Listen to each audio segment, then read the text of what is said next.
الله أكبر.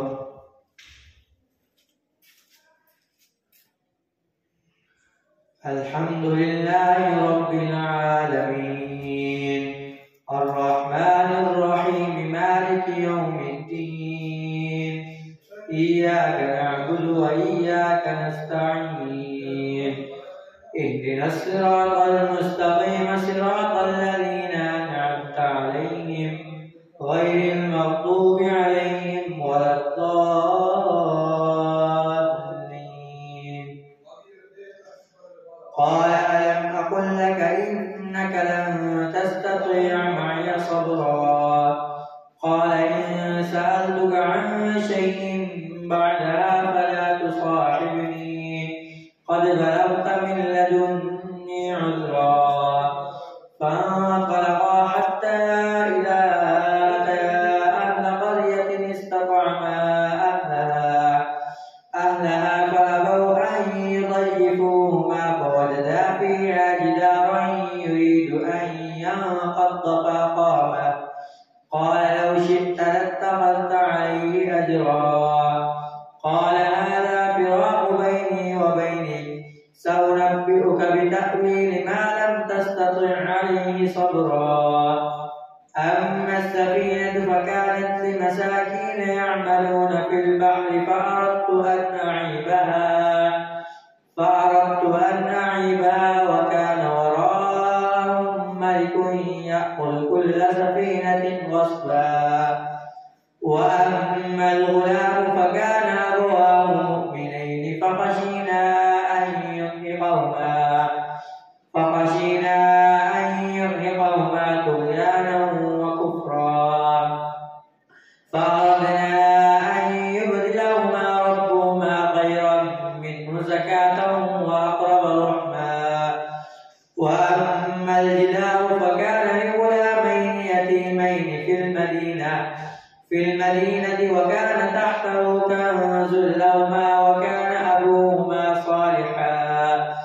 فأراد ربك أن يبلغا أشدهما ويستخرجا كنزهما رحمة من ربك وما فعلته عن أمري ذلك تأويل ما لم تسطع عليه صبرا.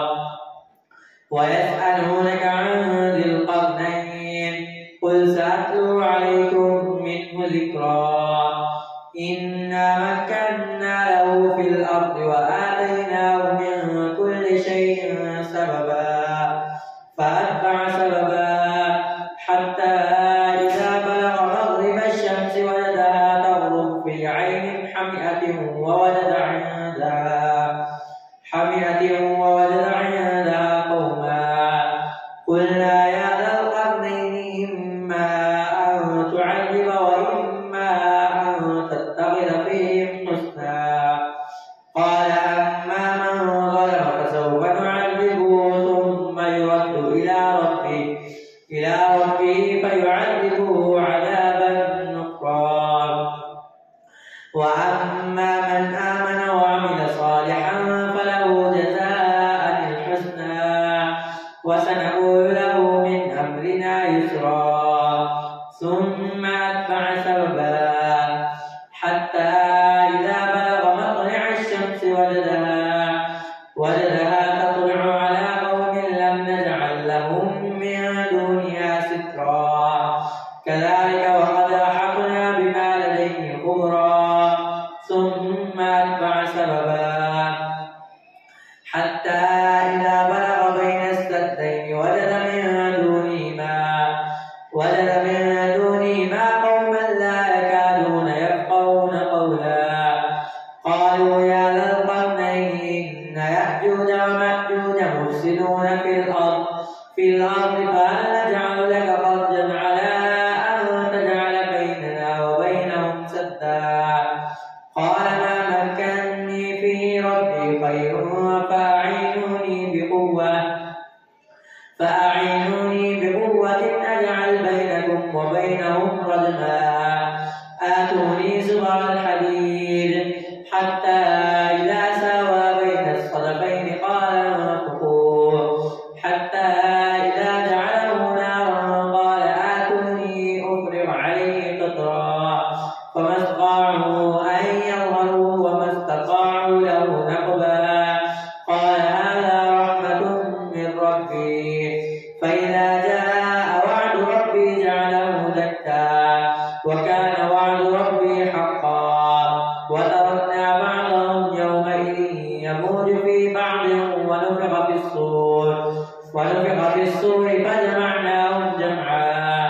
وعرضنا جهنم يومئذ للكافرين عرضا الذين كانت أعينهم في غطاء عن ذكري وكانوا لا يستطيعون سمعا أفحسب الذين كفروا أن يتخذوا عبادي من دوني أولياء إنا أعتدنا جهنم للكافرين نزلا قل هل ننبئكم بالأخسرين أعمالا الذين ضل سعيهم في الحياة الدنيا وهم يحسبون أنهم يحسنون صنعا أولئك الذين كفروا بآيات ربهم ولقائه فحبطت أعمالهم فلا نقيم لهم يوم القيامة وزنا ذلك جزاؤهم جهنم بما كفروا واتخذوا آياتي ورسلي هزوا إن الذين آمنوا وعملوا الصالحات كانت لهم جنات الفردوس نزلا خالدين فيها لا يبغون عنها حولا قل لو كان البحر مدادا لكلمات ربي لنفد البحر قبل أن تنفد كلمات ربي ولو جئنا بمثله مددا قل إنما أنا بشر مثلكم يوحى إلي أنما إلهكم إله واحد فمن كان يرجو لقاء ربه فليعمل عملا صالحا ولا يشرك بعبادة ربه أحدا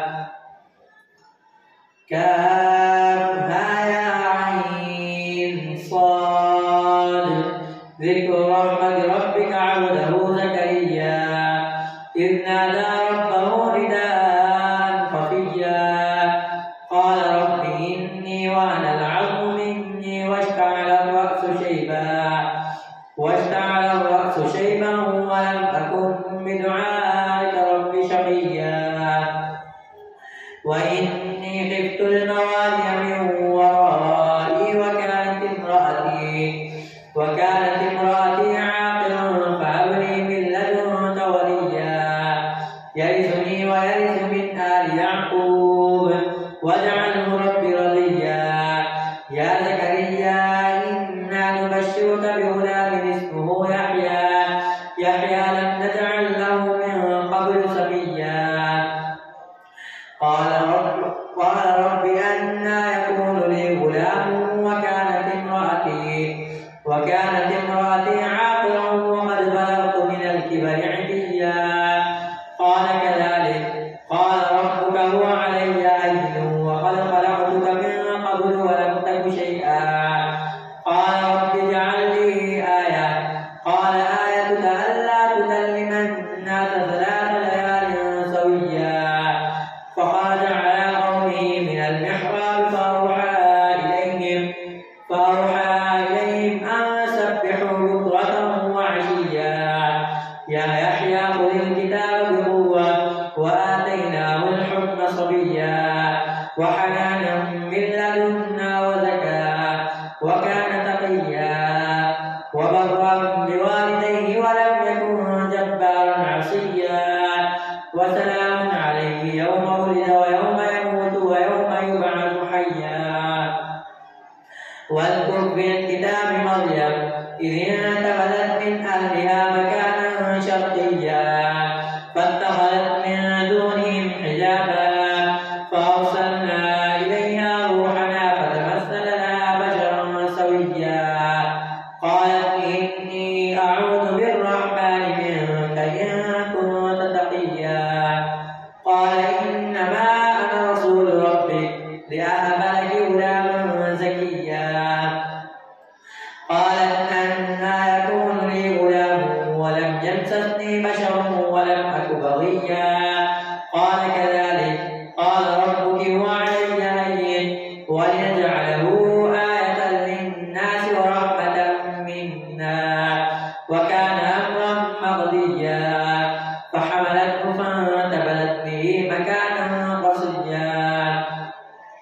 فأجاءها المخاض إلى جذع النخلة قالت يا ليتني مت قبل هذا وكنت نسيا منسيا فناداها من تحتها ألا تحزني قد جعل ربك تحتك سريا وهزي إليك بجذع النخلة تساقط عليك رطبا جنيا فكلي واشربي وقري عينا فإما ترين من البشر أحدا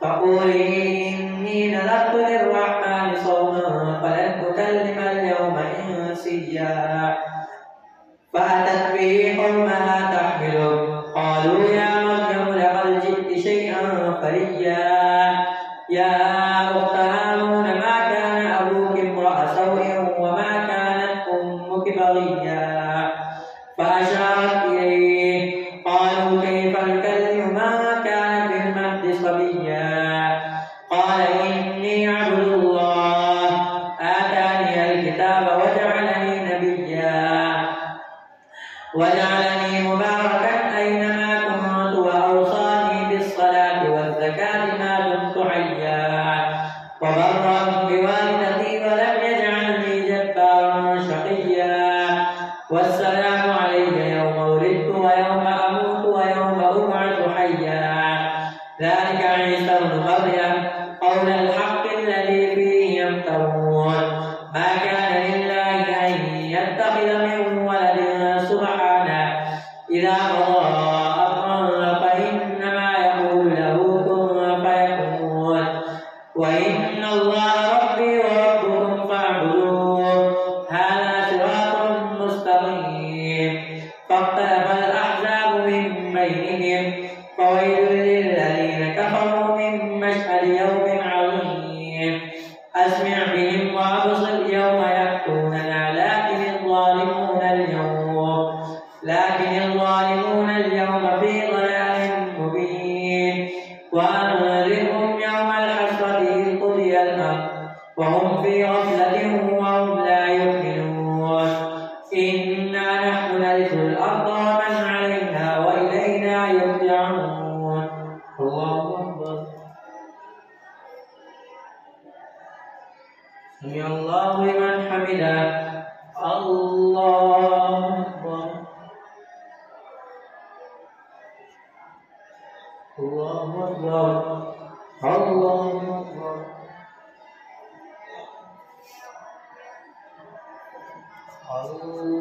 الله أكبر الحمد لله رب العالمين الرحمن الرحيم مالك يوم الدين إياك نعبد وإياك نستعين اهدنا الصراط المستقيم صراط الذين أنعمت عليهم غير المغضوب عليهم ولا الضالين واذكر في الكتاب إبراهيم إنه كان صديقا نبيا إذ قال لأبيه يا أبت لم تعبد ما لا يسمع ولا يبصر ولا يغني عنك شيئا يا أبت إني قد جاءني من العلم ما لم يأتك فاتبعني أهدك صراطا سويا يا أبت لا تعبد الشيطان إن الشيطان كان للرحمن عصيا يا أبت إني أخاف أن يمسك عذاب من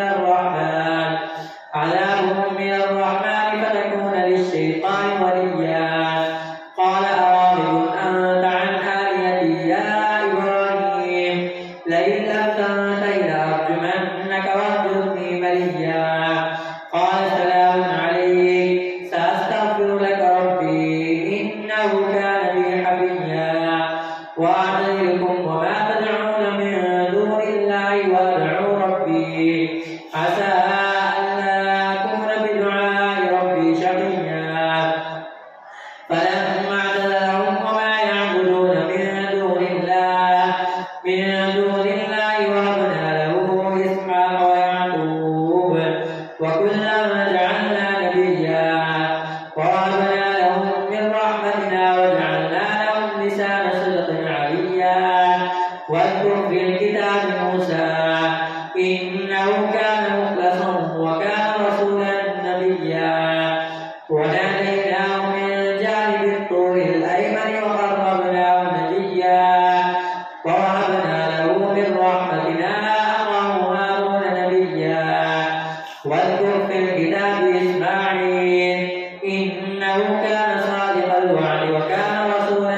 نبيا وكان يأمر أهله بالصلاة والزكاة وكان عند ربه مرضيا.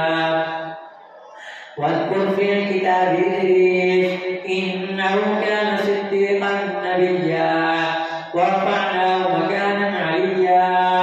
أولئك الذين أنعم الله عليهم من النبيين من ذرية آدم وممن حملنا مع نوح ومن ذرية إبراهيم وإسرائيل وممن هدينا واجتبينا إذا تتلى عليهم آيات الرحمن خروا سجدا وبكيا.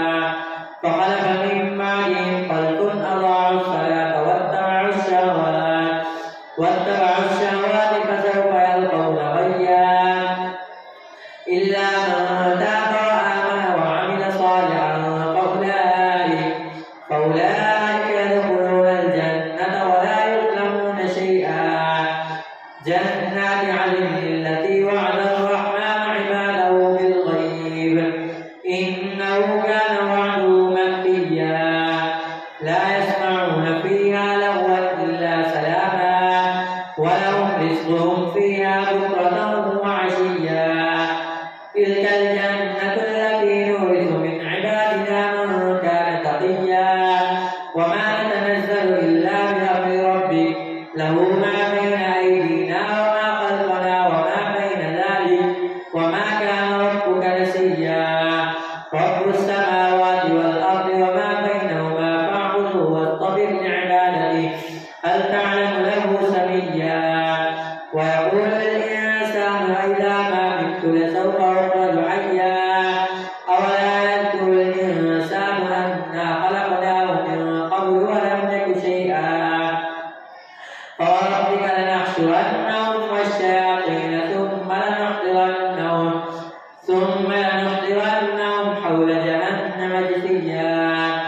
ثم لننزعن من كل شيعة أيهم أشد على الرحمن عتيا. ثم لنحن أعلم بالذين هم أولى بها صليا. وإن منكم إلا واردها كان على ربك حتما مقضيا. ثم ننجي الذين اتقوا ونذر الظالمين فيها جثيا. وإذا تتلى عليهم آياتنا بينات قال الذين كفروا للذين آمنوا أي الفريقين خير مقاما وأحسن نديا. وكم أهلكنا قبلهم من قرن هم أحسن أثاثا ورئيا. كل من كان في الضلالة فليمدد له الرحمن مدا حتى إذا رأوا ما يوعدون إما العذاب وإما الساعة فسيعلمون من هو شر مكانا وأضعف جندا. ويزيد الله الذين اهتدوا هدى والباقيات الصالحات خير عند ربك ثوابا وخير مردا. أفرأيت الذي كفر بآياتنا وقال لأوتين مالا وولدا أطلع الغيب أم اتخذ عند الرحمن عهدا. كلا سنكتب ما يقول ونمد له من العذاب مدا ونرثه ما يقول ويأتينا فردا. واتخذوا من دون الله آلهة ليكونوا لهم عزا. كلا سيكفرون بعبادتهم ويكونون عليهم ضدا. ألم تر أنا أرسلنا الشياطين على الكافرين تؤذهم أزا. فلا تعجل عليهم إنما نعد لهم عدا. يوم نحشر المتقين إلى الرحمن وفدا ونسوق المجرمين إلى جهنم وردا. لا يملكون الشفاعة إلا من اتخذ عند الرحمن عهدا. وقالوا اتخذ الرحمن ولدا لقد جئتم شيئا إدا. تكاد السماوات يتفطرن منه وتنشق الأرض وتخر الجبال هدا أن دعوا للرحمن ولدا.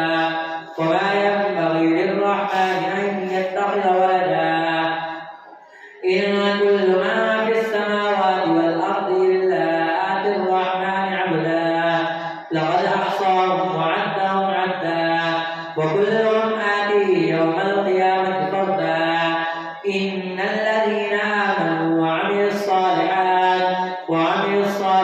سيجعل لهم الرحمن ودا فإنما يسرناه بلسانك لتبشر به المتقين وتنذر به قوما لدا وكم